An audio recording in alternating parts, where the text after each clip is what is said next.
show you how to make lentil curry that you can enjoy with your baby. Now, a really great thing about eating is having family meals like we talked about before. And that means a lot of times you having the same foods.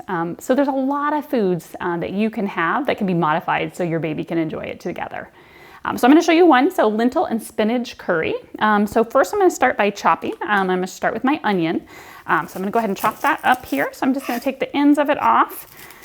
And there's so many different ways to chop an onion. I like to go ahead and go right down the middle and then take the outer peel off. It makes it a little bit easier to get it off. So I'm just going to take that outer peel off.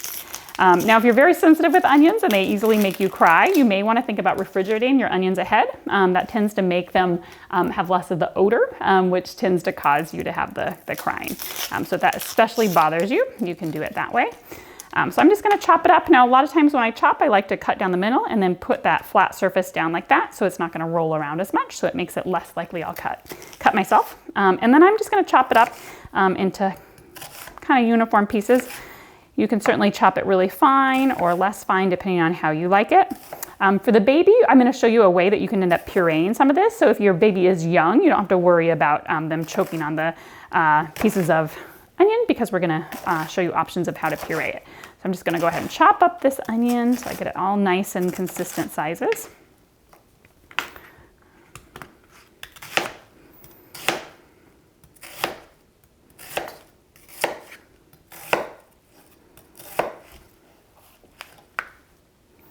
So a lot of times as I'm cooking, I like to prep a lot of the stuff that I'm going to be doing. So I prep that. A lot of times we'll just use a regular plate. I'm going to go ahead and put my chopped onion so that when I go over to the stove, I kind of have all the things I need. So it calls for 1 chopped onion. It calls for some garlic. And so I'm just going to prep the garlic here. So it calls for 2 cloves. Now I think there's a lot of variation in clove size. So you can see that's probably a medium-sized clove. And sometimes there can be smaller cloves. And so I like garlic and I like that garlic flavor. So I'm going to do kind of 3. I'd say these are kind of medium-sized. So I often either use 2 large or a medium and a smaller one. So I'm going to go ahead and prep it. Now I like to cheat for my garlic and I like to use a garlic press, but you certainly can finely chop this garlic up. So I'm just going to take all the peel off the garlic here so that it's ready to go in my garlic press. Now with a lot of garlic presses, if you have a good one, you don't even have to totally take the peel off. Mine, you just need to have at least some of it off so it can be able to press all the way out. So I've got my garlic prepped there. The next thing I need to prep is some tomatoes. And so you can either use canned tomatoes, or if the tomatoes are in season, you can use fresh tomatoes. So I'm going to go ahead and I pre-wash these and I'm just going to chop them up. They're going to cook down, so it doesn't matter that they're exactly uniform, but I'm going to go ahead and just chop up my tomatoes so they're all in fourths. But again, depending on the season, you may actually want to do canned tomatoes in the winter months. When the tomatoes are good, great time to get the fresh ones.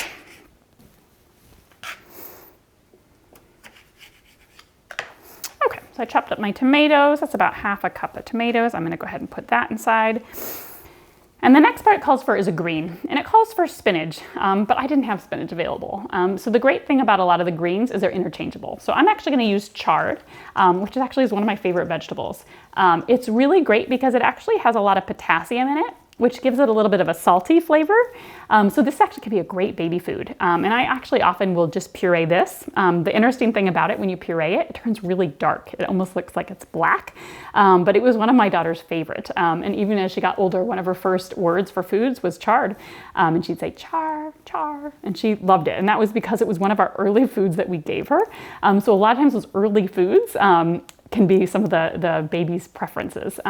So chard is a great one that is a leafy green. It has a lot of great vitamins. It has actually a lot of calcium. And like I said, it has a lot of potassium.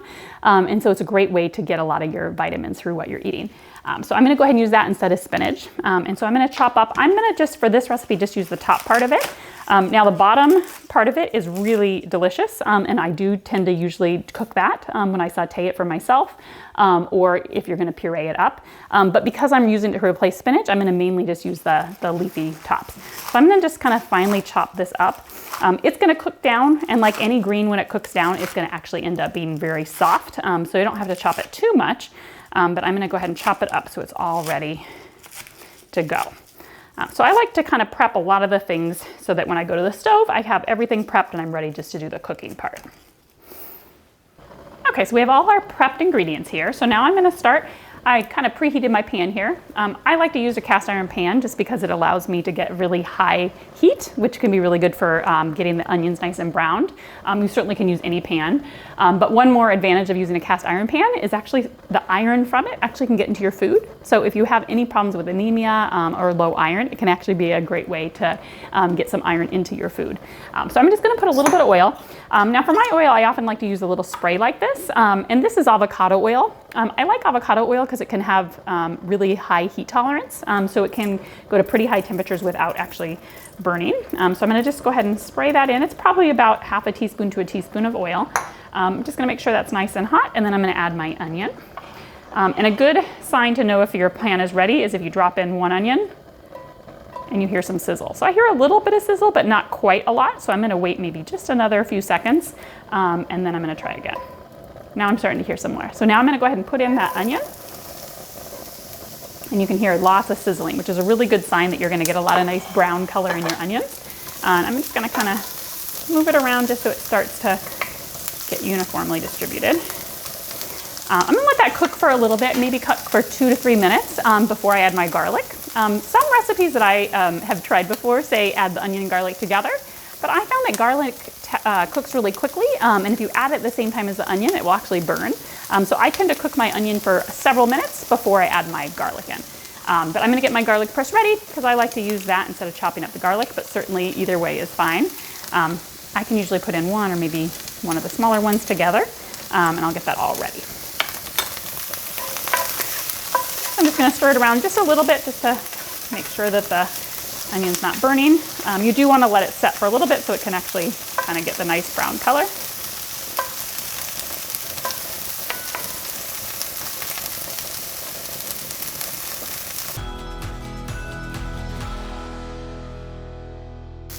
Okay, so now my onion's starting to brown a little bit more, so I'm gonna go ahead and add my garlic in. I'm just gonna go ahead and press it out. Put my other clove in.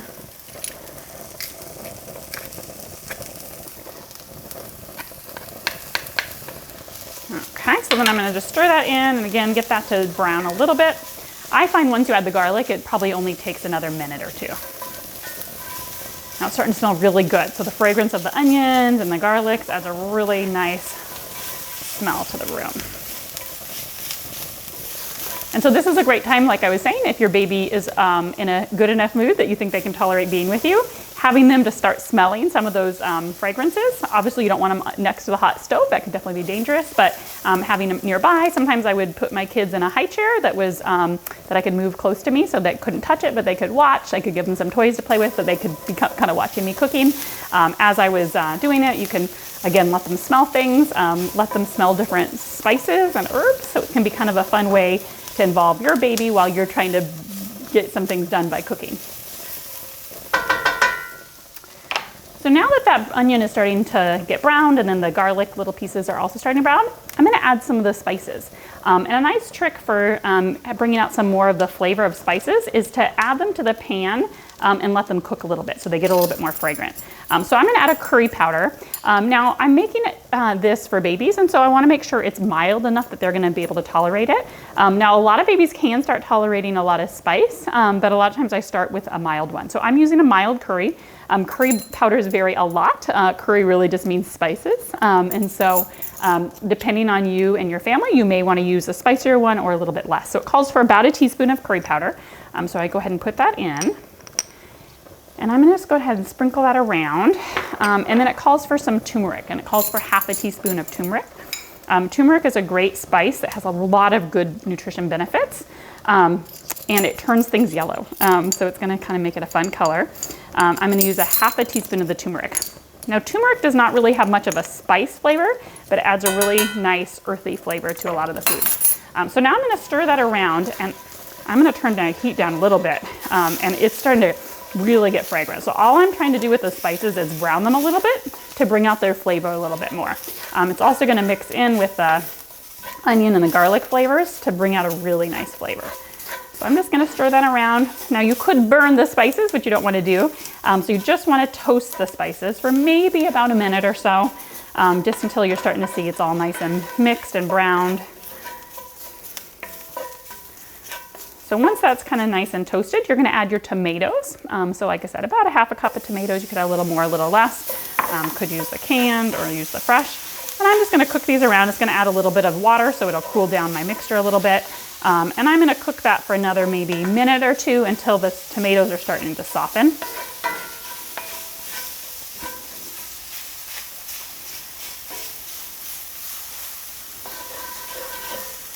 I'm gonna turn that down a little bit more because I often multitask as I cook. And so my next step is to add some of the lentils. The lentils I'm gonna use today are a red lentil.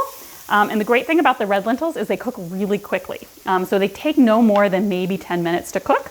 But a lot of lentils actually need to be rinsed first. If you don't, sometimes they can get little pieces of dirt or rocks or sometimes some kind of grittiness on the top. So I'm gonna go ahead and rinse the lentils. And so I'm just gonna use a very fine sieve here. If you use it too big, it'll just fall right through. So I'm just gonna rinse those while the tomato is kind of cooking.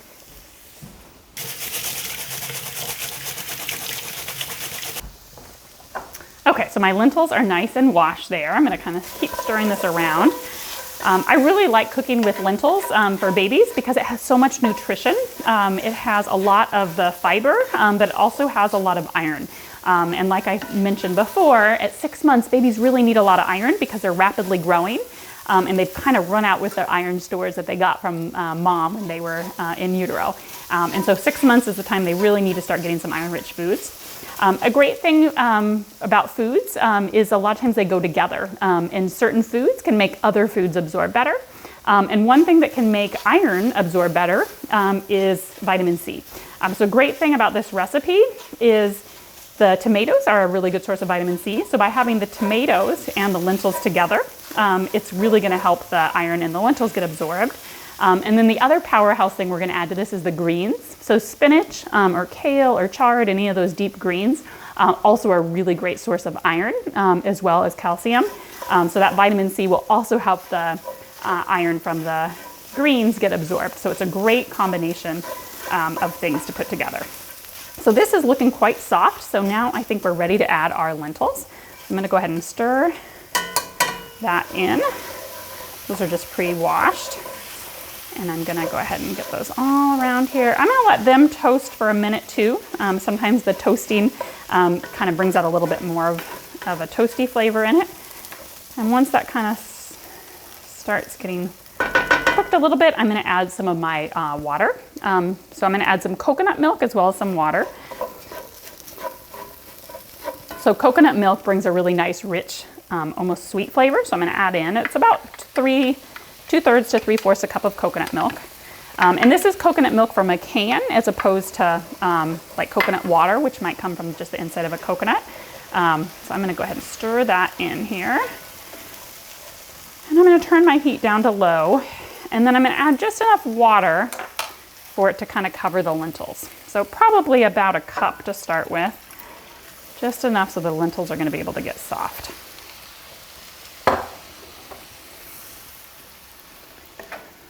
And now most of that water should get absorbed.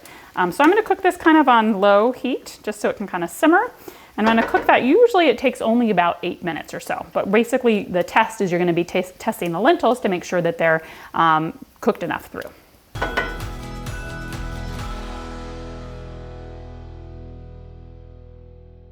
Okay, so now this is definitely getting nice and cooked. The lentils are just about done. And so the last couple minutes, I'm just gonna add my greens in. So I'm just gonna stir in those chopped up chard. But like I said, you could use spinach, you could also use kale, collard greens, almost any dark green. And then I'm just gonna kind of stir it in. Now greens don't take that much time to cook. They might just take a couple of minutes. So I'm gonna stir it in. Might turn up the heat just a little bit since I'm adding a cool vegetable in so that it can get nice and cooked. And so I'm just gonna let that cook for a couple minutes just until the greens get nice and soft. Another thing you could do to make it cook a little bit faster, you could add a lid on just so it's gonna steam those greens a little bit faster. So I'm just gonna put the lid on, turn it down just a little bit, just so it can steam for a couple of minutes. Okay, so I'm gonna go ahead and check on that and see how the greens are. Oh great, so you can see the greens are definitely getting nice and wilted and nice and soft. So it looks like it basically is done. So I'm gonna go ahead and turn off that heat. And if you're not quite ready to eat it, you could put the lid on, kind kind of save it. It would save at least 30 minutes, 40 minutes just on the stove like that, so it's nice and ready and warm for dinner. So I'm going to talk a little bit about whole grains. So whole grains are a great way to get a lot of nutrition in. They have a lot of fiber, they have a lot of vitamins. And so what I'm going to show you is there's so many different varieties of whole grains. I'm going to start by cooking a red rice. So a lot of us are familiar with brown rice or of course white rice, but there's actually a lot of different varieties of rice. So I'm going to use a red rice today, and I'm going to show you how to cook it. Very easy. Whole grains are very easy. You basically just need to learn the proportion of water to the grain. For a lot of them, it's 2 to 1. So 2 portions of water to 1 portion of rice. So I'm going to cook a cup of red rice today. So I'm going to put in 2 cups of water. I'm going to go ahead and turn on my pan. And then I'm just going to add my 1 cup of the red rice. I'm going to kind of let that simmer down, and I'm going to cover it and I'm going to let it come to a boil. Once it comes to a boil, I'm going to turn it down to simmer.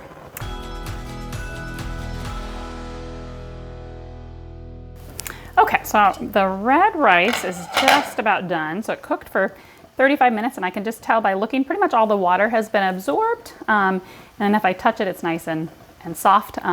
Also, you could taste it, of course, and make sure that it's nice and well cooked. So that is pretty much done. And so because I'm going to have this meal a little bit later, I'm going to just put the lid on to keep it nice and warm and put it on the back of my stove.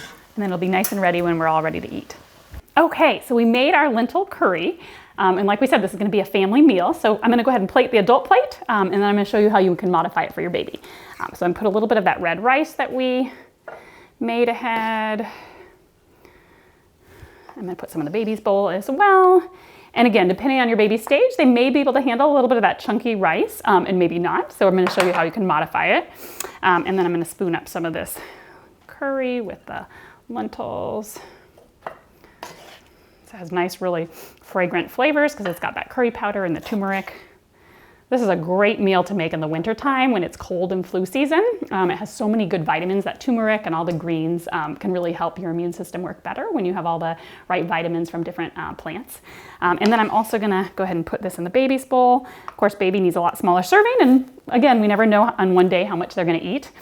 So you can kind of see what they could look like, adult serving and the baby serving. However, this would be maybe for an older child, maybe 9 to 12 months, if they're able to tolerate some texture.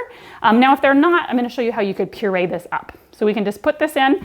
You could puree the rice and the lentil mixture separately, or you could puree it together. I'm just gonna go ahead and put it in together in my food processor. Now, I had pre-cooked some of the other foods earlier, and that's totally fine to just have a little bit of those flavors. So I'm just gonna go ahead, and this will blend it up for me. You could also use a hand blender, you could use a normal blender, you could use a food processor, anything to kind of just blend it up in here. And I may do it a little bit chunkier if your baby can handle a little bit of chunkiness. I'm gonna take a quick look at it and see. But you also may want to puree it a little bit more. You may want to add a little bit water to make it even a little bit more soft. I'm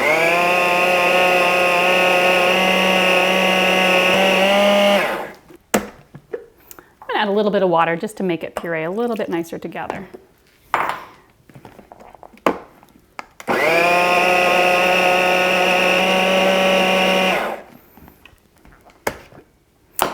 So that looks nice and pureed up. So I'm gonna go ahead and pour some of that out into the bowl. Another way, if your baby seems like they might be able to graduate a little bit on, you could add a little bit of the puree and a little bit of the rice or the other just to kind of mix it in there. So you can kind of see it can puree in to a nice meal for the baby. Okay, and last but not least, I'm gonna show you how to plate your baby's food and how should a baby's plate look. So we made this lentil mixture, and so if we were gonna have this for dinner, you might put that on there. Now it does have quite a bit of vegetables in it. It has our lentils and our grain all mixed in there.